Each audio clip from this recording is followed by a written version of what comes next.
no va a haber clase para los niños. Les digo, vamos a terminar más temprano del usual hoy, entonces téngannos paciencia. Libro de Hechos, capítulo 5, versículos 10 al 11. Capítulo 5, versículos 10 al 11. Vamos a continuar por lo que he venido hablando y en particular lo que compartimos el domingo, Día del Señor. Ven conmigo al libro de Hechos, Hechos de los Apóstoles, capítulo 5, versículos 10 al 11. Allí está en su pantalla para los que no traen sus Biblias. Voy a estar leyendo desde la Biblia de las Américas. Ustedes me pueden seguir con la Reina Valera como bien prefieren. Pero voy a estar leyendo esta traducción por si acaso hay un cambio de letra. Amén. En el nombre del Padre, del Hijo y del Espíritu Santo. Al instante ella cayó a los pies de él y expiró. Y al entrar los jóvenes la hallaron muerta y la sacaron y le dieron sepultura junto a su marido. Versículo 11. Y vino un gran temor sobre toda la iglesia y sobre todos los que supieron estas cosas. Oramos. Padre bueno y eterno, Padre de nuestro Señor Jesucristo, que te has revelado y estás presente en medio de esta asamblea y de toda tu iglesia a lo largo del mundo por medio de tu Espíritu Santo, te rogamos ahorita como iglesia local, como una comunidad propia, oh Señor, que te hagas presente por medio de tu santa palabra. Ayúdame a mí, oh Señor, a predicar esta palabra de una manera digna de ti primero, pero también digna de tu pueblo. No quiero venir aquí a gastarles el tiempo a los que hoy sacaron estas 2 horas de su viernes, después de una larga semana de trabajo y estudio, oh Señor, y enviarlos con las manos y los corazones vacíos. Dame una palabra para poder compartirles. Permíteme, oh Señor, pastorearles, y te ruego por ellos para que les des un corazón pastoreable, una mente, oh Señor, que pueda entender, un corazón dispuesto. Llévate tú toda la gloria en este momento y por medio, oh Señor, de esta palabra. Todo eso te lo pedimos en el nombre de tu Hijo Jesucristo y en el poder de tu Santo Espíritu. Y la iglesia les dice, pueden tomar asiento. ¿Qué vimos el domingo pasado? Y me gusta repasar para que podamos estar en una serie y no perder el seguimiento. ¿Qué vimos el domingo? El domingo vimos el pecado particular de Ananías y Zafira. Este capítulo 5, como vimos y cuando lo leímos juntos hace 2 viernes ya creo, vimos que nos introduce a una pareja llamada Ananías y Zafira y tratan de hacer lo que hizo Bernabé al final del capítulo 4 cuando dice que había un hombre llamado José, de sobrenombre Bernabé, que es un futuro colaborador del apóstol Pablo, y dice que tenía una finca, vendió y trajo el total de la venta y lo puso a los pies de los apóstoles, porque en ese entonces los apóstoles tomaban estas cosas y las distribuían a los miembros de la iglesia conforme a su necesidad. De tal manera que, como nos dice el libro de Hechos capítulo 2 y también nos dice en el capítulo 4, que en la iglesia primitiva de los apóstoles en Jerusalén no había ni siquiera un necesitado, porque al vender estas propiedades no hacían los apóstoles los que los subapóstoles hacen. No, si hoy tú le traes la venta de una finca a un apóstol de hoy, ¿qué va a hacer con ese dinero?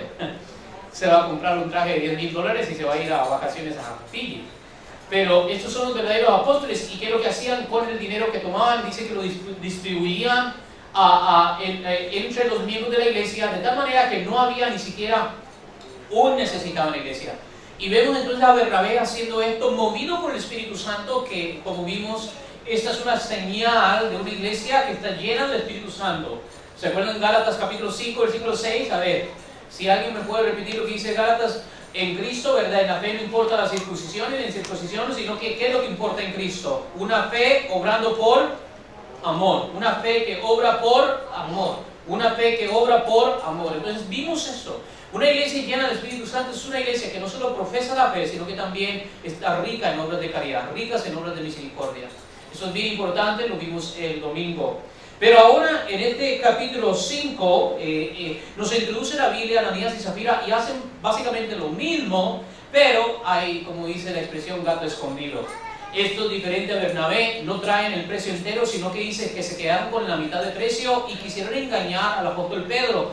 Pero el apóstol Pedro, como los demás apóstoles, son simplemente órganos del Espíritu Santo. Así que el Espíritu Santo les revela a ellos que ciertamente no era toda la porción, era solo la mitad y ya había sido consagrado. ya había sido, toda la venta ya había sido juramentada, ya había sido puesta en voto de que iba a ser toda de Dios.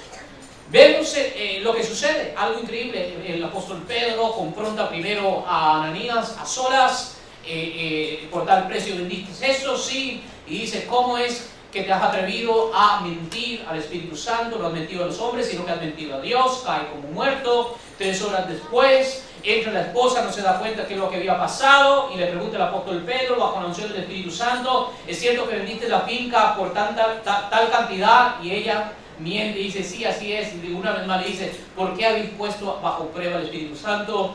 Aquí los jóvenes que acaban de enterrar a tu marido y ahora te van a enterrar a ti. Y cae también muerta al piso.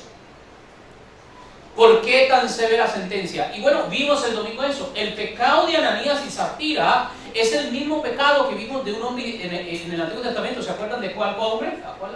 El pecado de Acán. El pecado de Acán. ¿Se acuerdan de Acán? Hablamos acerca de él cuando Josué entra a la tierra prometida, a la primera ciudad que conquistan en Jericó. ¿Y qué es lo que había dicho Josué? Toda la ciudad de Jericó y todo su botín es para Dios. Pero dice que uno de los soldados que estuvo allí en la conquista dice que codició parte de los tesoros, un tal Acán, y con eso trajo maldición al campo. Vimos el domingo entonces que el pecado de Ananías y de Zafira es el mismo pecado de Acán, que de hecho es el mismo pecado de todo el pueblo adulto del antiguo Israel que salió de Egipto. ¿Cuál es este pecado? Tentar o poner a prueba al Espíritu Santo. Ese fue el pecado de Ananías y de Zafira. Poner a prueba o tentar al Espíritu Santo. ¿Qué es tentar al Espíritu Santo? Bueno, lo dije al final de la predica, entonces déjeme tratar de traerlo a vuestra memoria, porque quiero hablar más ampliamente de esto. ¿Qué es en sí tentar al Espíritu Santo? Bueno, ya vimos que en términos prácticos, Ananías y Zafira robaron y mintieron al Espíritu Santo, ¿sí o no? Robaron y mintieron al Espíritu Santo. Pero, ¿por qué hicieron eso? ¿De qué surge? Bueno, número 1, tentar al Espíritu Santo consiste, número 1, de no confiar en Dios y su provisión. Ananías y Zafira no confiaron de que Dios era suficientemente capaz para proveer todas sus necesidades. Y ellos, me imagino que pensaron que si se hubieran retenido mitad de la venta, quizás ellos pudieran haber avanzado ciertos intereses económicos inmediatos que tenían. Pero tenemos que entender que nuestra confianza no está en nuestro dinero, nuestra confianza está en el Dios del dinero. Amén. Porque todo el oro y la plata del mundo, ¿a quién le pertenece? A Dios. Y Él la da según su providencia. No confiaron en Dios y en su provisión. Y quiero que ustedes vean esto con relación al antiguo pueblo de Israel que sale de Egipto, porque es el mismo pecado. Pusieron a prueba a Dios. Vayan conmigo al Salmo 78, no sé si lo pueden poner allá arriba. Salmo 78, versículos 18 al 22. Miren lo que dice Asaf, uno de los salmistas de David. Dice, en sus corazones tentaron a Dios. Voy a tener que apresurarme para no alargar mucho el servicio. Salmo 78, 18 al 22. Dice así, en sus corazones tentaron a Dios pidiendo comida a su gusto. Miren, tentaron a Dios pidiendo comida a su gusto. Versículo 19, hablaron contra Dios y dijeron, ¿podrá Dios preparar mesa en el desierto? Versículo 20, aquí hirió la roca y brotaron aguas y torrentes se desbordaron. ¿Podrá también dar pan? ¿Proveerá carne para su pueblo? Por tanto, al oírlo, el Señor se indignó, un fuego se encendió contra Jacob y aumentó también la ira contra Israel. Mire lo que dice el versículo 22, porque no creyeron en Dios, ni confiaron en su salvación. Esto es poner a prueba a Dios, como lo dice allí en el versículo 18, o tentar a Dios. Tentar o poner a prueba a Dios es no confiar en la provisión de Dios. Y Ananías y Zafira precisamente no confiaron en la provisión de Dios y por lo tanto usaron su astucia. 2. Tentar al Espíritu Santo consiste en cuestionar o ignorar el poder de Dios. Zafira y Ananías pensaron que nadie se daría cuenta, y ciertamente un hombre podía engañar a su semejante. Pudieron haber engañado a los apóstoles, pudieron haber engañado a la iglesia entera, pero al Espíritu Santo, ¿quién puede engañar si Él conoce todos los pensamientos? A nadie. Pero cuando pensamos que podemos salirnos con la nuestra, eso es ignorar o menospreciar el poder de Dios. Vuelvo al Salmo 78, no sé si pueden poner ahí ahora el versículo 40 al 42. Salmo 78, versículo 40 al 42. Mira lo que dice. ¿Cuántas veces se rebelaron contra él en el desierto y le entristecieron en las soledades? Tentaron a Dios una y otra vez y afligieron al Santo de Israel. No se acordaron de su poder, del día en que los redimió del adversario. Entonces, parte de tentar a Dios o poner a prueba a Dios es no solo no confiar en su provisión, sino también cuestionar o ignorar el poder de Dios. Y hay varias maneras que podemos hacer esto. Una de las maneras, como lo hizo Ananías y Zafira, es ignorando parte de las características o los atributos de Dios. Dios es un Dios omnisciente. Dios sabe todas las cosas. Eso significa omnisciencia. Sabe todas las cosas. Ananías y Zafira parece ser como que se olvidaron que al Dios que le servían sabe todas las cosas. Ahora, nótese una vez más este versículo 40 cuando dice: ¿cuántas veces se rebelaron contra él en el desierto y le entristecieron? Nótese entonces que tentar a Dios, cuestionar y olvidar su poder y majestad, equivale a ¿qué? A entristecerlo, a afligirlo. Y esto es importante porque en el Nuevo Testamento, con relación a quién nos dice la Escritura a no contristar con nuestra conducta. Con relación al Padre, al Hijo o al Espíritu Santo. Con relación al Espíritu Santo. Miren lo que dice el apóstol Pablo en capítulo 4, versículo 30 de Efesios, se lo leo rápido, dice: y no entristezcáis, la Biblia de las Américas, la Reina Valera dice: y no contristéis, que es lo mismo, no aflijan al Espíritu Santo de Dios, estoy en Efesios 4:30, por el cual fuisteis sellados para el día de la redención. Que aquí de nuevo vemos algo increíble, porque muchos de los que no creen en el Espíritu Santo como la tercera persona de la Santísima Trinidad, sino que lo ven como una fuerza impersonal, aquí de nuevo vemos cómo la Escritura equipara el Espíritu Santo de Dios con Dios. ¿Por qué? Porque nos habla de que entristecieron, en una parte nos dice que se rebelaron contra Dios, pero en otra parte nos dice que se entristecieron o afligieron al Espíritu Santo de Dios. En otras palabras, con relación a su persona, y aquí no quiero confundirlo mucho, pero tengo que una vez más mencionar esto para que no entremos en confusión teológica. El Espíritu Santo en cuanto a su persona es distinto al Padre y es distinto al Hijo, pero en cuanto a su sustancia, su naturaleza, es uno con el Padre y con el Hijo.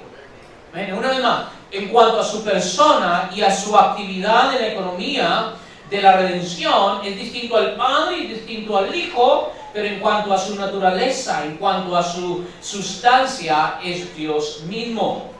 Debe darle evidencia adicional. ¿A quién dice el Salmo que los israelitas en el desierto tentaron y entristecieron? Vimos ahí en el versículo 18 y 41 que tentaron a Dios, ¿sí o no? Lo vimos, Salmo 78, versículos 18 y después 40 en adelante, tentaron a Dios. Pero ahora mire quién dice el profeta Isaías que tentó el pueblo en el desierto. Vaya conmigo a Isaías 63:10, Isaiah 63:10. Miren lo que dice Isaías 63:10. Es el mismo pueblo, es el mismo incidente cuando estaban en el desierto, y miren lo que dicen a quién tentaron. Salmos nos dice que se rebelaron y tentaron a Dios. Miren lo que dice el Espíritu, ya lo dije. Miren lo que dice el profeta Isaías. Mas ellos se rebelaron y contristaron ¿a quién? Su Santo Espíritu, por lo cual Él se convirtió en su enemigo y peleó contra ellos. Así que, por inferencia, aquí podemos usar un poco de lógica. Por inferencia, aunque en la Biblia no tengamos un pasaje donde literalmente nos diga el Espíritu Santo es Dios, no tenemos un pasaje tal, no tenemos. Tenemos un pasaje en 2 Corintios donde dice que el Espíritu es el Señor, pero no tenemos un pasaje en la Biblia que nos diga el Espíritu Santo es Dios. Pero por inferencia podemos aquí inferir que como nos dice que se rebelaron y tentaron a Dios, pero también nos dice que tentaron y se rebelaron contra su Espíritu, podemos decir que el Espíritu Santo es Dios. Amén. Una vez más, solo siga la lógica. Salmos nos dice que contristaron a Dios, ¿sí? Pero Isaías nos dice que contristaron al Espíritu Santo. Como conclusión podemos concluir que el Espíritu Santo es Dios. Igual lo podemos hacer en Hechos, lo hicimos el domingo. Pedro les dice: Han mentido, primero nos dice el versículo 3, han mentido al Espíritu Santo. Y después en el versículo 4 del capítulo 5 de Hechos dice, no han mentido a los hombres, sino que han mentido a Dios. Entonces podemos pegar esas dos premisas y concluir que el Espíritu Santo es Dios. Amén. Así que podemos ver claramente que esto es tentar a Dios. Ya vimos dos cosas: no confiar en Dios en su provisión; 2, cuestionar o ignorar el poder de Dios; y 3, es ser infieles a nuestros votos, los votos que hicimos a Dios. Y esto lo vimos ampliamente el domingo también. Vuelvo al Salmo 78, versículos 56 al 57. No sé si pueden ponerlo allí. Salmo 78, versículos 56 al 57. Miren lo que dice: empero ellos tentaron y provocaron al Dios Altísimo, una vez más, el pueblo de Israel en el desierto, y no guardaron sus testimonios, sino que se volvieron atrás y fueron desleales como sus padres, se desviaron como arco engañoso. Que esto es lo que vimos también en Ananías y Zafira. Trataron de engañar, se retractaron a su voto, habían hecho un voto. Y se acuerdan del principio de consagración que vimos el domingo. Una vez que una cosa ha sido consagrada para el uso sagrado, para el servicio a Dios, ya no se puede ¿qué? Retraer, ¿verdad? Que este es el fin, el pecado material de Ananías y Zafira. Cualquier cosa que ha sido consagrada a Dios, y eso puede incluir nuestras vidas, y luego lo retenemos, es sacrilegio, es una ofensa grande contra Dios. Y este fue el pecado, en fin, de Ananías y Zafira: retener lo que había sido consagrado a Dios. Una vez más, el pecado de Ananías y Zafira no era que tenían que obligadamente traer todo el dinero de la venta, sino que ellos ya habían hecho un voto de que toda la venta, todo el precio de la venta iba a ser de Dios. Y luego se retractaron. Ese es el mal. Y como vimos el domingo, por lo tanto es mejor no prometer que prometer y no cumplir. ¿Bien? ¿Bien hasta aquí? Todo eso fue repaso. Ahora, ¿cuál es la consecuencia de tentar o poner a prueba al Espíritu Santo, entristecerlo, contristarlo, afligirlo? ¿Cuál es la consecuencia? Bueno, en el caso de Ananías y Zafira, ¿cuál fue la consecuencia? Muerte. Ahora, ¿qué tipo de muerte? Muerte temporal. Somos castigados en esta vida. El fuego del Espíritu Santo nos consume, y como por el fuego somos castigados, o también podemos decir somos purificados. Ahora, yo no les dije el título de este sermón al inicio, pero se lo digo ahora. El título de este sermón para esta noche es El peor castigo. Quiero hacerles una pregunta a ver si están afiladas sus hachas. ¿Ananías y Zafira recibieron el peor castigo? ¿Cuántos dicen que sí? Levanten las manos. Los que dicen que recibieron el peor castigo imaginable que pueda haber, levanten las manos. El peor castigo, dice. ¿Cuántos dicen que no? Levanten las manos. Los que dicen que no. Ok, veo que la mayoría o no quiere participar en la encuesta o está en duda. Eso es sabiduría. Es mejor no opinar que opinar sobre algo que uno no sabe. Vemos que la consecuencia de tentar o poner a prueba al Espíritu Santo es muerte temporal. Sin embargo, aquí llegamos a la pregunta final que les hice el domingo. No sé si se acuerdan los que vinieron el domingo, pero se las hago a ustedes que están aquí hoy. ¿Fueron castigados eternamente Ananías y Zafira?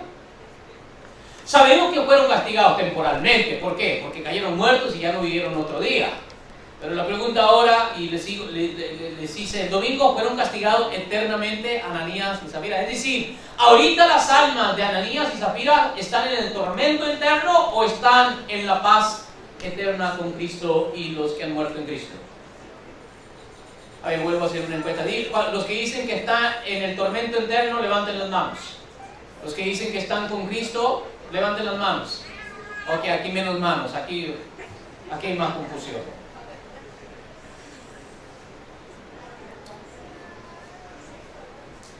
Sabemos que pagaron con sus vidas aquí en la tierra, pero después de muertos, fueron sus almas condenadas al fuego eterno del infierno. Quiero traer una cita aquí de Agustín de Hipona, un gran hombre, teólogo, doctor, obispo de la iglesia del siglo 4 y 5. Miren lo que, 4 y 5, miren lo que él dice sobre esta pareja. Ponga mucha atención, dice él. Sin embargo, hermanos, que no parezca un castigo severo la muerte temporal de ellos, pues, qué gran cosa es que mueran los mortales, que tarde o temprano tienen que morir. ¿Bien? A mí, tarde o temprano, y no quiero ser portador de malas noticias, por si acaso alguien no lo sabía, van a morir. Vamos. Vamos. Es decir, viéndolo desde un punto de vista desde la eternidad, qué gran cosa es que mueran los que tarde o temprano van a morir. Mire lo que dice ahora Agustín de Hipona, dice: y por este castigo temporal Dios les dio a conocer su disciplina, pero debemos creer que después de esta vida Dios los perdonó, pues grande es su misericordia. De este tipo de muertes que ocurren como venganza divina, el apóstol Pablo habló cuando reprende a los que administraban indignamente el cuerpo y la sangre de Cristo, y diciendo, y ahora él va a citar 1 Corintios capítulo 11, 30. No sé si puedes ir ahí, Juan, esto es bien importante que lo vean, para que ustedes miren que aunque parece ser un castigo muy severo, la muerte física, no es el peor castigo, para nada. Miren lo que dice 1 Corintios capítulo 11, versículo 30. Él lo cita aquí, dice: por esta razón hay muchos débiles, 1 Corinthians 11:30, dice: por esta razón hay muchos débiles y enfermos entre vosotros, y muchos duermen. Es decir, mueren, han muerto. Sigue diciendo Agustín de Hipona, porque por el azote del Señor fueron castigados, enfermaron y murieron. Y continuando con estas palabras, dijo, versículo 31 al 32, ahora cita el versículo 31 al 32. Mire qué importante este versículo 32, comenzando con el 31, dice: pero si nos juzgáramos a nosotros mismos, no seríamos juzgados. Pero cuando somos juzgados, ¿y cómo fueron juzgados esos que tomaron el cuerpo indignamente del Señor? ¿Fueron qué? Algunos enfermaron y otros ¿qué? Murieron. Fueron juzgados. Miren lo que dice 32. Pero cuando somos juzgados, el Señor nos disciplina para que no seamos condenados con el mundo. ¿Están viendo eso? Y luego sigue diciendo Agustín, dice: ¿qué pues si tal cosa aconteció a este hombre y a su mujer? Fueron castigados con el azote de la muerte para que no fuesen castigados con la pena eterna. ¿Ven eso? Una vez más, él dice: fueron castigados con el azote de la muerte, un castigo temporal, para que no fuesen castigados con el castigo eterno. Que esto es lo que vemos aquí también con los que tomaban indignamente la Santa Cena del Señor. Así que aquí vemos que la muerte temporal, por severa que parezca a nuestros ojos, especialmente a nuestras sensibilidades modernas del siglo XXI, no es el castigo más severo que Dios puede infligir. Al contrario, pregunta, viéndolo de esta vista, ¿qué prefieren ustedes de la mano de Dios? ¿Un castigo temporal o un castigo eterno? A mí, si Dios hoy se le aparece en un sueño, yo no estoy diciendo que soy promotor de eso, ¿verdad? No me venga con locuras el domingo tampoco. Pero digamos que usted me dice, esta noche el Señor dice que te estás portando muy mal. Y te he enviado al pastor, y te he enviado al hermano, y te he hablado, y te he dicho, y tú sigues cabeza dura resistiéndome. ¿Qué quieres? ¿Castigo temporal o castigo eterno? ¿Y usted qué le diría al Señor? Bueno, primero trataría de negociar, ninguno. Tú eres misericordioso y comienzas, ¿verdad? Pero si no hay salida, usted dice, bueno, el temporal. Y por eso es que mientras el hijo de David, que adquirió de Betsabé, de su pecado, de su fornicación, adulterio, mientras el niño estaba enfermo y vivía, él se afligía y lloraba, le pedía al Señor ten misericordia, pero una vez que murió, ¿qué es lo que él hizo? Entendió que había Dios estipulado castigo temporal y no hay nada que hacer. Pero pues más adelante dice, lo veré cuando me levante de la tierra. Así que viéndolo de esta manera, el castigo temporal de Dios más bien es una gracia La disciplina del Señor es una gracia. Cuando el Señor nos trata duros, cuando Ananías y Zafira cayeron muertos, ellos probaron una gracia de Dios. Y si no me lo creen, y hoy voy a hablar de un tema un poquito aterrador, pero estoy hablando de un tema aterrador, pero no se preocupen, el Pedro no está aquí y yo no soy apóstol. Pero cuidado, el Espíritu de Dios está aquí. Más evidencia de esta santa y aterradora, pero necesaria disciplina del Señor de sus escogidos. Esto es, la disciplina temporal es algo solo de los escogidos. Si no, vayan conmigo a Hebreos 10:25. Rápido, vamos. Hebreos capítulo 10, versículo 25. Hebreos capítulo 10, versículo 25. Cuando tengan, bueno, lo veré ahí en la pantalla. Ahí está en la pantalla. Miren lo que dice. Ese es Hebreos 10:25. Me disculpan, hermanos, creo que hice un pequeño error con el capítulo. Ahorita les digo cuál es el capítulo. Creo que puede ser el 12 o el 11, pero bueno, ahorita se lo digo, ahorita que llego allí. Aquellos que tienen, los ancianos que están aquí, el que dice, mirad que no rechacéis al que habla, porque si aquellos no escaparon, yo creo que es el 12, pon el 12, sí, es el 12, se me viene a la memoria, 12:25, Hebreos 12:25. Ahí está, gracias. Miren lo que dice la santa palabra. Mirad que no rechacéis al que habla, esto es Dios, porque si aquellos, y cuando dice aquellos está hablando de los que estaban en el antiguo pacto, que salieron de Egipto y en el monte Sinaí escucharon la voz de Dios. Dice, porque si aquellos no escaparon cuando rechazaron al que les amonestó sobre la tierra, mucho menos escaparemos, ¿quién? Nosotros, es decir, los que ya estamos bajo el nuevo pacto en Cristo Jesús, si nos apartamos de aquel que nos amonesta desde el cielo. Y brínquese ahora el versículo 28 al 29. Miren lo que dice el versículo 28, dice, por lo cual, puesto que recibimos un reino que es inconmovible, demostremos gratitud mediante la cual ofrezcamos a Dios un servicio aceptable con temor y reverencia, porque nuestro Dios es fuego. Entonces lo que nos está diciendo allá, aquí es que si el pacto que era inferior, hubo disciplina y castigo para los incrédulos que tentaron al Espíritu en el desierto y murieron, y sus cuerpos se quedaron en el desierto y no entraron a la tierra prometida, también nosotros vamos a recibir disciplina si ahora que Dios nos habla, no desde el monte, sino que ahora nos habla desde ¿dónde? Desde el cielo, porque ahí está Cristo sentado a la diestra de Dios. Vamos a también recibir la disciplina del Señor. Y después nos termina diciendo que nuestro Dios es un Dios que es fuego consumidor. Es decir, es un fuego que consume la rebelión, es un fuego que consume la corrupción. Dios va a usar su fuego, por así decirlo, para purificarnos. Si tiene que hacerlo, como lo hizo con nuestros padres bajo el antiguo pacto. Este es el fuego purificador, es el fuego del Espíritu Santo que nos purifica de nuestras corrupciones presentes temporales por medio de la disciplina para ser presentados ante Dios santos. De hecho, podríamos hablar de un fuego purgante. Purgante significa que nos purga, que nos quita toda incorrupción. El problema de Roma, el problema de la Iglesia Católica Romana es que ellos creen que el fuego purgante es después de que muramos. Pero lo que estamos viendo aquí es que el fuego purgante que nos purifica de toda corrupción es ¿cuándo? Es ahora, en esta vida. Dios nos va a disciplinar. Dios va a usar el fuego de su Espíritu Santo. Y si tiene que usar mano fuerte con nosotros para corregirnos, lo va a hacer. Porque Él nos ama. Así que, si quieren decirlo, el purgatorio no es después de la muerte. El purgatorio es aquí. Dios aquí, en esta vida, por medio de su Espíritu, nos está ¿qué? Purificando, nos está quitando todas estas corrupciones. ¿Y qué es lo que Él usa? Él usa la disciplina. Aquí y ahora el Señor nos purifica, nos disciplina con el fuego de su Espíritu Santo.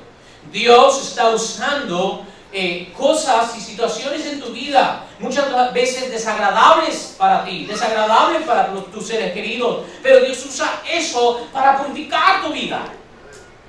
Nunca Dios va a usar nuestros triunfos para purificar nuestra vida. Al contrario, lo que produce nuestros triunfos, lo que produce nuestra victoria, produce ¿qué? Alegría, gozo, cantamos, damos acción de gracias. Pero es cuando el Señor nos disciplina y nos trata con mano dura, que allí es cuando somos perfeccionados. Ese es el fuego purificador que Dios usa. Y si no me lo creen, déme darles otra evidencia. Vean conmigo 1 Corintios capítulo 3, versículos 14 al 15. 1 Corintios capítulo 3, versículos 14 al 15. Dice así: si permanece la obra de alguno que ha edificado sobre el fundamento, ¿y cuál es el único fundamento de la iglesia? Cristo Jesús, la piedra del ángulo. Dice, si permanece la obra de alguno que ha edificado sobre el fundamento, recibirá recompensa. Mas si la obra de alguno es consumida, ¿por qué? Por el fuego, sufrirá pérdida.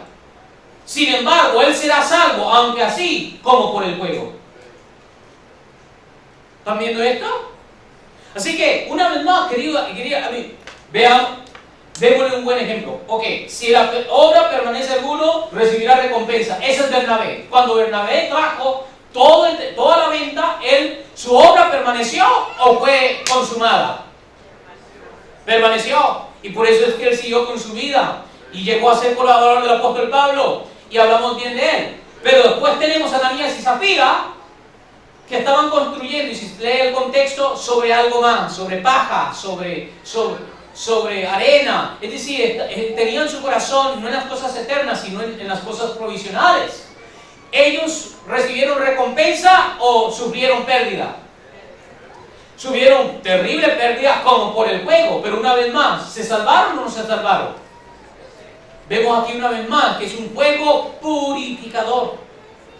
La disciplina aquí, lo que te estoy tratando de decir, querido hermano y hermana, es de que parte de la benevolencia de Dios para con tu vida es que cuando tú eres rebelde, Él te castiga. Esa es una gracia, esa es una bendición. Ahora, una vez más, aquí de nuevo muchos hacen toda una falsa teología para hablar de un purgatorio después de la muerte, pero eso no es lo que está hablando aquí el apóstol Pablo. Lo que está hablando el apóstol Pablo aquí es de que en esta vida Dios va a usar la disciplina severa y santa para con su pueblo de este lado de la muerte como una medida de purificación de cualquier corrupción que adquirimos una vez que hayamos venido a la fe. Eso es lo que nos está diciendo el apóstol Pablo. Ahora, si todavía no me creen, volvamos a Hebreos 12. Vaya conmigo rápido, Hebreos de nuevo, capítulo 12, pero ahora leamos versículos 4 al 8. Si todavía no está clara esta idea de purificación por medio del fuego de Dios, que es el Espíritu Santo, veamos aquí. Vaya conmigo, Hebreos capítulo 12, versículos 4 al 8.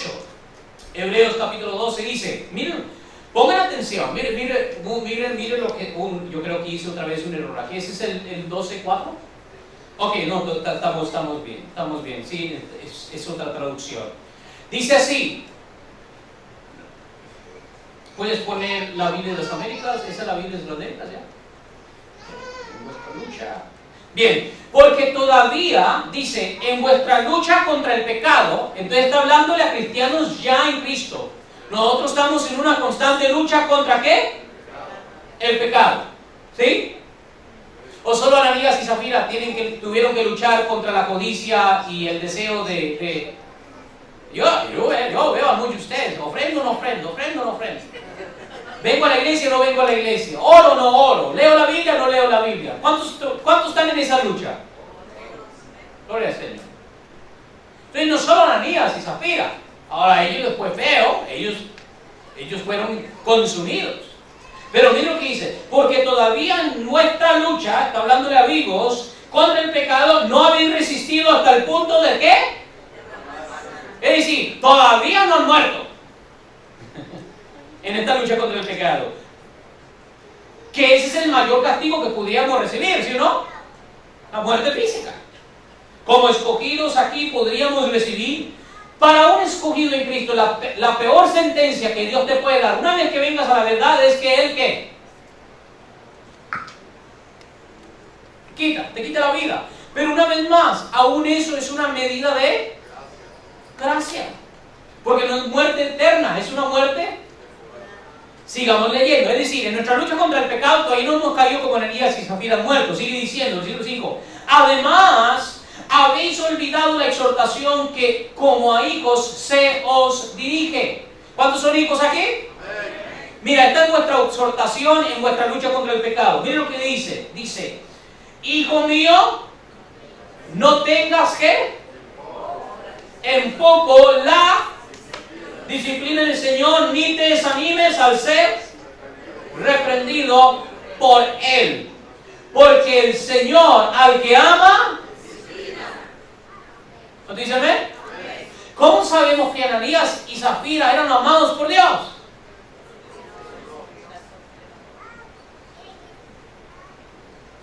Porque el Señor al que ama va a disciplinar. Y si tiene, como vimos en 1 Corintios 30, cuando dice que muchos duermen ya por haber tomado la santa, dice, aunque recibieron su castigo, no fueron condenados con el mundo. Es decir, estas son gracias de Dios para no compartir el mismo destino del mundo. Sigue diciendo él, porque el Señor al que ama, versículo 6, ¿están allí conmigo? Al que ama, disciplina y azota. ¡Wow! ¿Qué es lo que se le viene a su mente cuando escucha la palabra azota? ¿Ah? Algo bello, son sentimientos buenos que le inspira a usted. Y azota a todo el que recibe por hijo. Versículo 7, leamos juntos en su pantalla. 1, 2 y 3. Es para nuestra corrección que sufrís. Amén. Así que si reciben el azote de Dios hasta el punto de la muerte, es para vuestro bien. Sigue diciendo, Dios os trata como a hijos. Porque, y empecé a hacer una comparación con nosotros los padres terrenales. ¿Qué hijo hay quien su padre no discipline? Pero si estáis sin disciplina, de la cual todos han sido hechos, ¿qué? Ahora, algunos en el rebaño se portan más mal, entonces necesitan recibir un poquito de más. Pero al final todos estamos siendo azotados. ¿Amén? Dice, pero si estáis sin disciplina, de la cual todos han sido hechos participantes, entonces sois hijos ¿qué? Y no hijos verdaderos. ¿Están viendo eso? Yo no castigo a los hijos de mi vecino a la derecha, ¿verdad? Yo no castigo a los hijos a dos bloques de mí, aunque se porten mal. Yo no los castigo. ¿Por qué? Porque no son míos. Yo castigo mis hijos. El Señor no va a castigar lo que es del diablo. Él solo castiga lo que por medio del Espíritu Santo ha adoptado como hijo.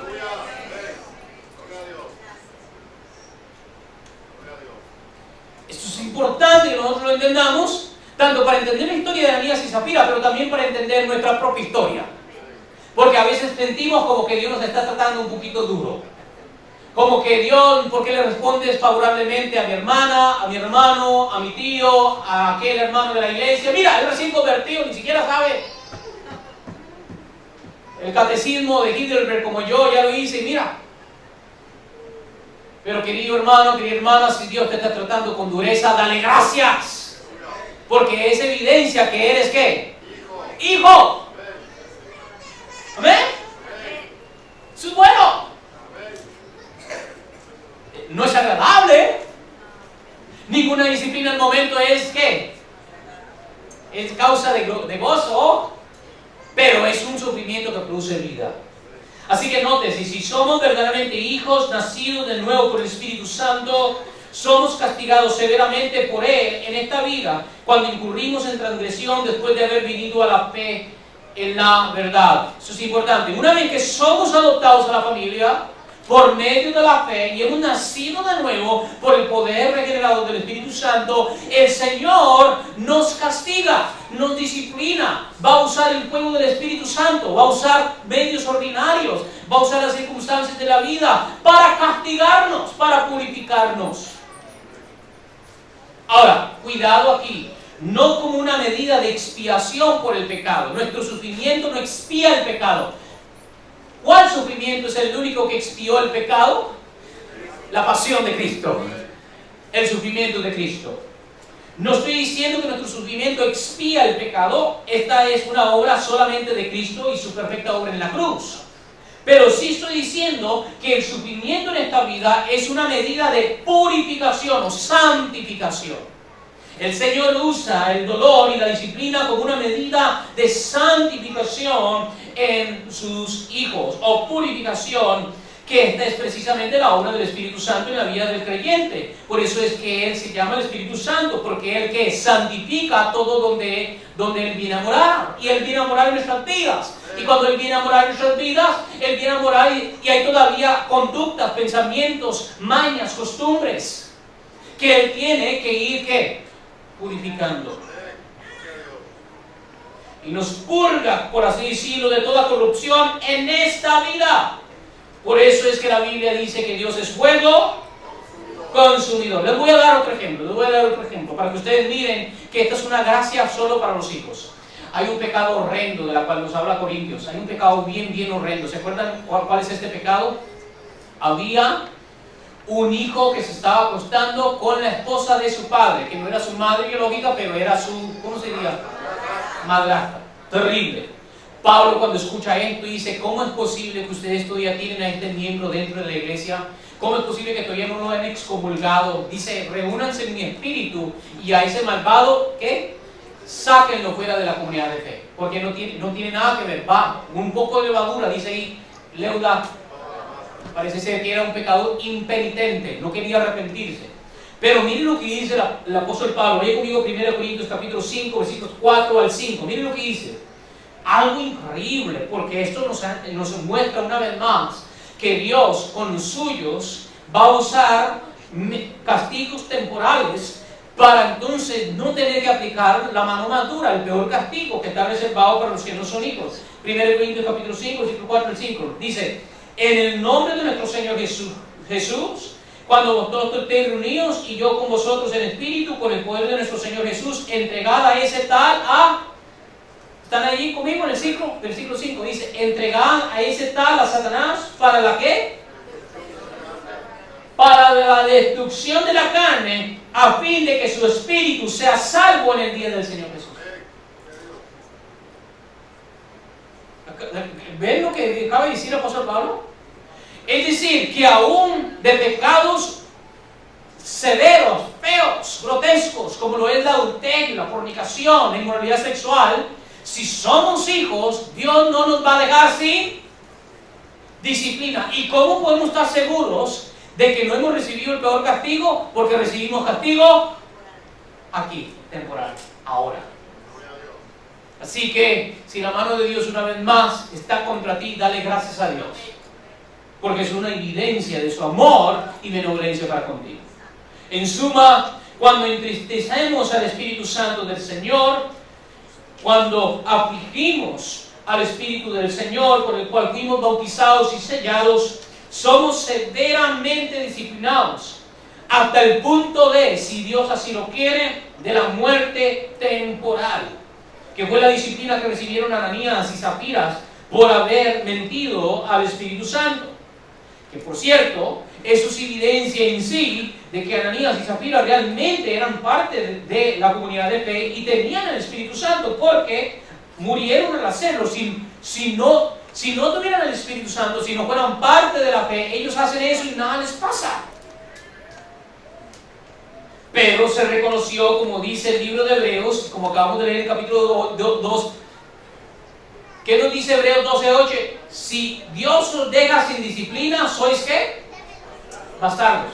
Es decir, podemos reconocer a los bastardos de los hijos legítimos en el que los bastardos hacen algo mal y nada les pasa, pero los hijos legítimos hacen algo mal y ¿qué pasa? La ira de Dios viene sobre ellos. Por eso Pedro dice en 1 Pedro capítulo 3 o 4, pero en su primera carta nos dice que el juicio de Dios siempre comienza en casa. Y si con costo se salva al justo, ¿cuál será el fin del que no creyó en el Evangelio? Juan Crisóstomo dice, ya estoy por terminar, miren lo que él dice, y con esto les dejo un anticipo para el domingo. Juan Crisóstomo dice: pero si perjuramos y escapamos, es decir, si tentamos a Dios y escapamos, nada nos pasa, no caemos muertos como Ananías y Zafira. Miren lo que él dice: no nos confiemos, Escuchen, iglesia, esto es bien importante. Jóvenes, niños, qué bueno que los jóvenes estaban aquí. Escuchen. Porque la arrogancia de esta vida es pensar que podemos jugar con Dios y nada nos pasa. Hay muchos de nosotros que apenas hacemos un mal y ya la mano de Dios está encima. ¿Sí o no? Y sois amados. Si esa es tu vida, sois amados. Pero puede haber alguno entre nosotros que ya tenéis semanas, quizás meses, quizás años, resistiendo a Dios, resistiendo a Dios, resistiendo a Dios, resistiendo a Dios, resistiendo a Dios, resistiendo a Dios. Y dices, me he salido con la mía. ¿Y qué es lo que dice Juan Crisóstomo? No te confíes. ¿Por qué no? Déjame seguir leyendo. Dice, esto es para tu desgracia. ¿Cuántos desde Ananías y Zafira han osado hacer lo mismo que con ellos? Sin embargo, decís vosotros, ¿cómo pues no han compartido la misma suerte de ellos? Es decir, hay muchas personas que como Ananías y Zafira han puesto a prueba al Espíritu Santo y sin embargo todavía están ¿qué? Vivos. Mira lo que dice él. Pero esto no es porque les haya ido mejor, sino porque les está reservado un castigo peor. Porque los que pecan a menudo y no son castigados de inmediato, tienen mayor razón para temer y temblar que si fueran sido castigados. Muchos han ofendido como los israelitas, pero ninguna serpiente los ha devorado. ¿Se acuerdan cuando los israelitas se quejaron? Dios les mandó ¿qué? Serpientes ardientes, ¿verdad? Esa es la disciplina del Señor. Así que gracias Dios por esas serpientes en nuestras vidas que a veces nos pican y nos incomodan, pero es evidencia que Dios nos está. Pero ¿qué pasa si ponemos a prueba a Dios y en vez de serpientes nos va bien? Son conejitos que vienen. Miren lo que sigue diciendo él. Dice, muchos han ofendido como los israelitas, pero ninguna serpiente los ha devorado. A ellos les espera el gusano que nunca muere. Sigue diciendo, muchos han jurado y perjurado, pero si en verdad han escapado, no nos confiemos. A ellos les espera el crujir de dientes. ¡Ay de vosotros ricos! Porque ya tenéis vuestra recompensa. ¡Ay de vosotros que ahora os reís! Porque entonces os lamentaréis. Mas bienaventurados ustedes que lloran, porque serán consolados. ¿Están viendo esta inversión? Lo que nos está diciendo aquí entonces Juan Crisóstomo, lo que nos está diciendo más la palabra es que si bien es cierto que la disciplina del Señor produce sufrimiento en el aquí y ahora, ese es un sufrimiento que resulta para nuestra vida y gozo eterno. Pero aquellos que no sufren en esta vida sufrirán para la eternidad. Todo esto para decir que aquellos que parecen haber escapado del juicio temporal de Dios a pesar de continuamente pecar, desafiar al Espíritu Santo, y pareciera ser como que no sufren ningún daño temporal, al contrario, muchas veces les va mejor. Hermanos, estas personas son los que realmente son los más dignos de eterna lástima. Pues significa, y podemos estar seguros, que el castigo que Dios les está reservando a ellos es el castigo que eterno en el fuego del infierno. El castigo de los que no son hijos. Hay dos tipos de llamas. Hay llamas aquí y van a haber llamas después.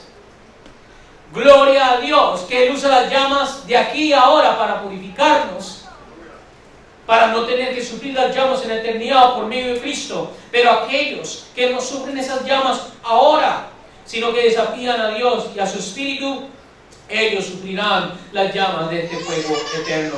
Y para quienes está reservado este peor castigo, aquí llegamos a la peor ofensa que se puede cometer en el cielo y en la tierra. Este castigo está reservado solamente para el peor mal que se puede cometer bajo el cielo. Poner a prueba, como los israelitas en el desierto, a Dios lleva castigo. ¿Y cuál es ese castigo? Ya vimos, muerte temporal. Pero hay un mal, hay un pecado que si lo cometes, no es solo muerte temporal, porque eventualmente vas a morir, sino que es muerte ¿qué? Eterna. No hay perdón ni aquí ni después. ¿Y cuál es este mal? Esta es la blasfemia contra el Espíritu Santo. Que no es lo mismo que vimos con Ananías y Zafira, como ya vimos. Ellos hicieron el pecado de Acán, ellos hicieron el pecado de Israel, por eso murieron físicamente. No, estamos hablando de la blasfemia ahora del Espíritu Santo. Tan grave, tan atroz, tan contra la gloria y la santidad de Dios es este pecado, que no importa la pérdida que puedas sufrir en esta vida, cuánto te lamentes en la eternidad, no hay perdón de este pecado. Ni aquí, ni en la vida venidera.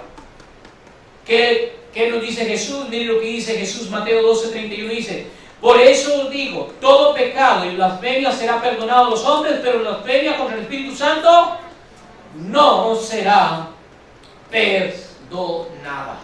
Así que quiero terminar hoy con una pregunta. Terminé el domingo con una pregunta. ¿Fueron perdonados o fueron eternamente condenados Ananías y Zafira? Y hoy vimos, como vimos ya también un poco el domingo, que a ellos les tocó, ¿qué? El castigo temporal, ¿verdad? Y en parte, gloria a Dios por eso. Pero vamos a ver que hay una peor ofensa que poner a prueba al Espíritu Santo. ¿Y cuál es esa ofensa? Blasfemar contra el Espíritu Santo, que es toda otra cosa. Y los que blasfeman contra el Espíritu Santo, de hecho ustedes son estudios bíblicos, les voy aquí a dar un anticipo. Ustedes saben un poco de la Escritura. ¿Quiénes blasfemaron contra el Espíritu Santo? ¿Quiénes? Y en particular, los fariseos, ¿verdad? ¿Se acuerdan? Jesús estaba echando fuera demonios, ¿y qué es lo que dijeron? Él no echa los demonios por medio del Espíritu Santo, sino que lo echa por medio del principio de los demonios de Beelzebú. Y Jesús dijo, cualquier palabra proferida contra el Hijo será perdonada, pero cualquier palabra que los hombres profieran contra el Espíritu Santo no será perdonado ni aquí. Así que ellos blasfemaron ese momento. Pregunta, ¿estos fariseos cayeron muertos? No. ¿Por qué? Porque la disciplina del Señor es solo para los escogidos.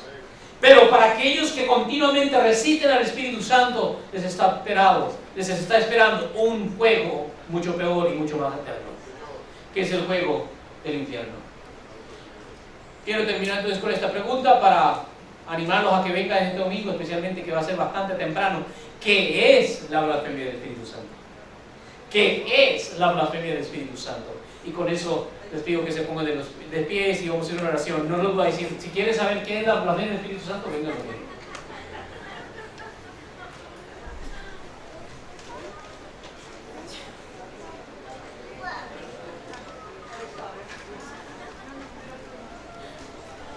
Venga el domingo, venga y hablamos ahora sí. Estamos, por así decirlo, dejando las ligas menores y yéndonos a las ligas mayores. Porque una cosa es poner a prueba al Espíritu Santo, pero otra cosa totalmente es blasfemar contra el Espíritu Santo. ¿Cómo sabemos que los fariseos blasfemaron contra el Espíritu Santo? ¿Alguien sabe? Porque nunca creyó. ¿Quién dijo eso? Él, muchas gracias. Porque nunca creyeron. Porque nunca se ¿cómo? Arrepintieron. Porque nunca se arrepintieron. Así que vengan, queridos hermanos, es bien importante esto. Oramos. Padre bueno y perfecto, el único perfecto, te pedimos, oh Señor, que con tu misericordia nos sigas disciplinando, nos sigas corrigiendo. Somos hijos tercos, somos duros de cerviz. Cuando vemos las historias del antiguo Israel en el desierto y las multitudes de veces que cometían el mismo pecado y se quejaban de la misma situación, y tú les enviabas profetas, y tú hacías proezas, y tú proveías todas sus necesidades, y aún así seguían, Señor, poniéndote a prueba. Esas historias no están allí solamente para ver hacia el pasado y decir, uy, qué malos son ellos, sino que eso es como un reflejo de nuestra propia condición, que aún nosotros, estando en estos cuerpos mortales todavía, oh Señor, estamos propensos a la caída, a la tentación, a la rebelión por momentos. a la ignorancia, al pecado. Y como acabamos de ver en tu santa palabra, tú eres un padre que al hijo que amas, tú azotas, tú corriges, tú castigas. Así que, oh Dios, como buen padre que eres, gracias por tu disciplina. Gracias cuando nos azotas. Quizás en el momento que lo haces no te podemos dar gracias, quizás eso nos inspira en nosotros un canto al momento que lo haces, pero ahorita, aquí, habiendo escuchado esto, te damos gracias. Pero te pedimos, Padre, por favor, ayúdanos a crecer, a dejar el pecado, a dominar, oh Señor, lo que ahorita nos domina, a mejorar esas áreas donde tu Espíritu y tu palabra nos ha seguido hablando y diciendo, hey, deja de hacer esto, comienza a hacer esto, no vayas por allí, no hables con este, no toques eso. Señor, ayúdanos a ser fiel a ti. Pon ese deseo, y no te estamos culpando a ti, oh Dios, si no lo hay, es nuestra culpa, es nuestra maldad. Pero por medio de tu Espíritu Santo, como dice el libro de Filipenses, por nosotros el deseo de hacerlo, pero también danos el poder para hacerlo. Pero sí, sigue disciplinándonos como tus hijos, y te damos gracias por eso. Pero Padre, más que esto, te pido, Señor, que no permitas que nadie en esta congregación, comenzando con mi persona, con mi esposa, con mis hijos, con los ancianos, sus familias y con el último miembro que acaba de añadirse a la iglesia, no permitas que nadie aquí resista tanto tu espíritu que para esa persona no haya perdón. Si nos tienes que castigar ahora, hazlo. Pero, oh Padre, por favor, en el nombre de tu Hijo amado, no reserves el castigo eterno para los que estamos aquí hoy. Si nos vas a castigar, castíganos temporalmente, porque hemos creído en tu Hijo, hemos creído en ti, y estamos con la seguridad que por haber creído tenemos a tu Santo Espíritu en nosotros. Así que, oh Señor, por favor, pasa por encima esa ira en el nombre de tu Hijo amado. Te damos gracias, oh Señor, y bueno, gracias por hablarnos hoy en esta noche. Gracias, oh Señor, por tu santa palabra. Gracias por las personas que nos visitaron. Gracias por darnos, oh Señor, este lugar para cantarte y alabarte. Déjanos, oh Señor, volver aquí el domingo, los que estamos, los que hemos de venir, y aquellos que no los veré de nuevo, te pido, Señor, que vayan en tu bien y en tu paz. Todo esto te lo pido en el nombre de Cristo Jesús y en el poder de tu Espíritu Santo. Y la iglesia nos dice amén y amén. Que Dios los bendiga, hermanos. Pasen una feliz noche. Espero que no nos haya atemorizado.